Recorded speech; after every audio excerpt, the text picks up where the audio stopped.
Houseplants can really turn your house into a home. Not only are they really easy to look after, a carefully placed houseplant can look great and create a real focal point. So it's no wonder that these little beauties are becoming extremely trendy.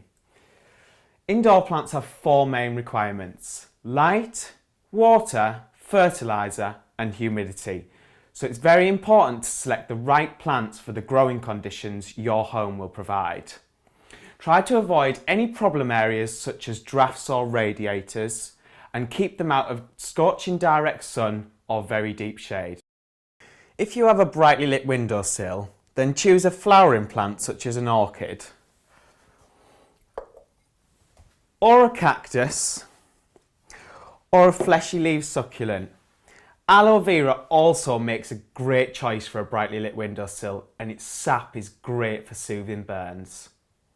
Large-leaved foliage plants are better equipped to cope with the shade in your home. Why not try out this devil's ivy, which makes a great climber for a shaded corner, or this dracaena, which creates a great architectural focal point. Most houseplants will need regular watering, allowing the compost to drain thoroughly between each watering. A little tip: always water houseplants from below. Never water them from above, as this can cause the plant to rot. Always remember to empty the saucer between each watering, allowing the compost to drain thoroughly.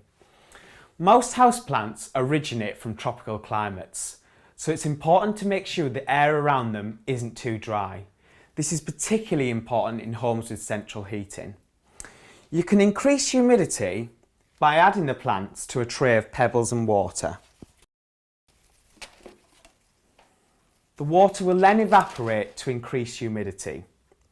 Alternatively, you can spray around them with a mister. Plants will also need feeding once a month. You can use a houseplant fertiliser such as Baby Bio, or there are specialist fertilisers for certain plant groups such as cactus and orchids. With careful selection, you can make exactly the right choice and enjoy sharing your home with houseplants.